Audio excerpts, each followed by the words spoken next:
Homo erectus, the species that spread out from Africa 2 million years ago, migrated through the Old World and gave rise, about 700,000 years ago, to Neanderthals, who were thus in effect their European descendants.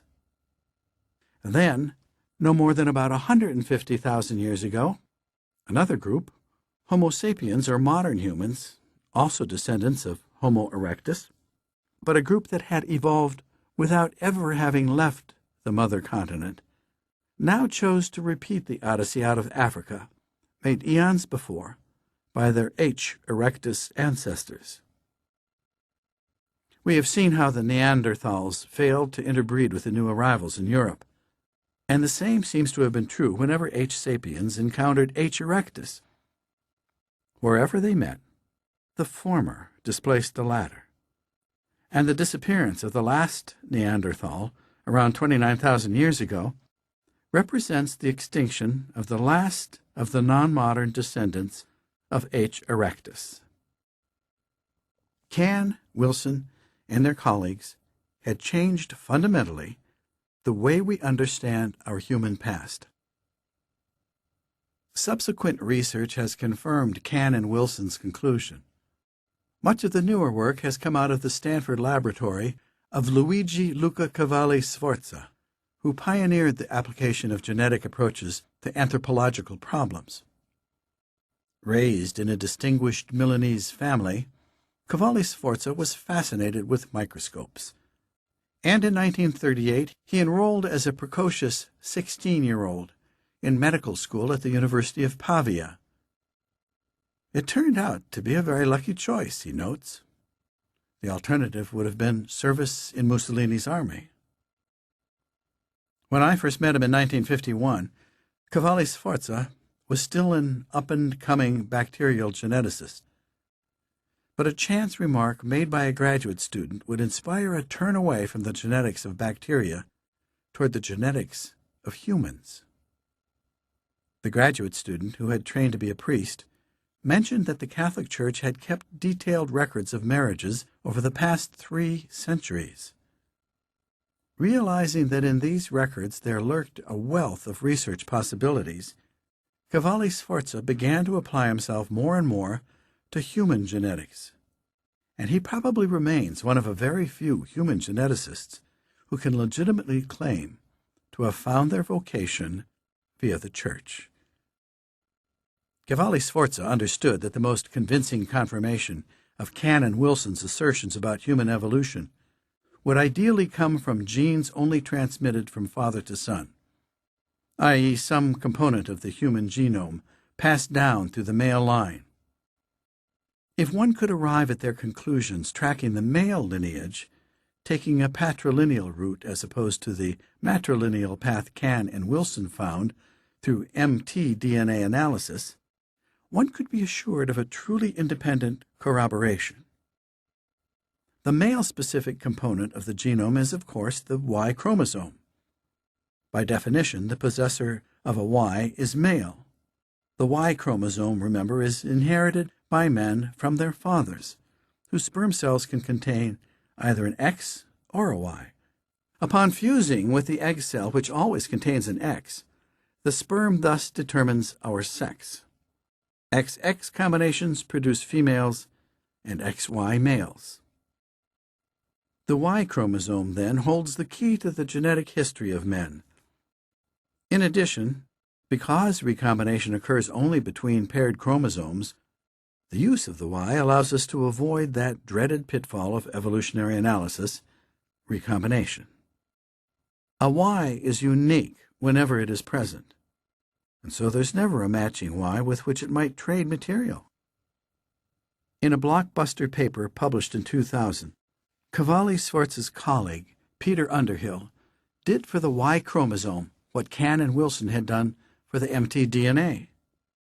The findings were strikingly similar. Again, the family tree was found to be rooted in Africa, and again it was shown to be remarkably shallow, not the ancient mighty oak imagined by anthropologists, but the shrub of Cahn and Wilson's analysis, around 150,000 years old. The existence of two independent data sets yielding a similar picture of the human past is extremely compelling. When only one region, say mtDNA, is studied, the results, while suggestive, are still inconclusive. The pattern may simply reflect the peculiarities of the history of that particular region of DNA, rather than the impact of some major historical event on our species as a whole. Critically, the point at which a family tree converges, the most recent common ancestor of all the sequences in the study, that great-great-grandfather, mother of us all, is not necessarily associated with any particular event in human history. Though it may connote the origin of our species or some other historically significant demographic episode, it may just as likely signify something much more trivial from the point of view of human history. Perhaps nothing more, say, than the effect of past natural selection on mtDNA. If, however, the same pattern of change can be observed in more than one region of the genome, the chances are that one has indeed found the genetic footprint of an important past event. To better understand how natural selection can affect patterns of genetic variation and the overall age of a family tree, imagine the following scenario.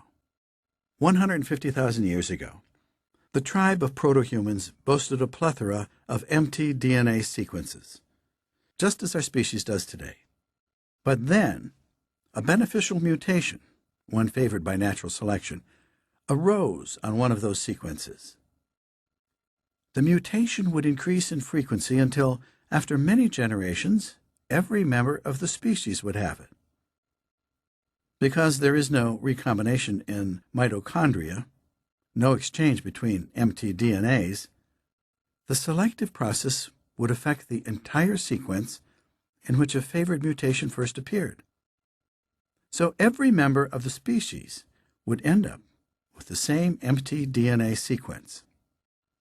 So by the time that natural selection has finished its job, and every individual possesses the favored mutation, there would be no mtDNA genetic variation in the species.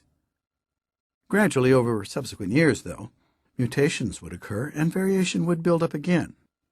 But all these new mtDNA sequences would ultimately be descended from that single sequence, the family tree's convergence point, the most recent common ancestor of all the sequences.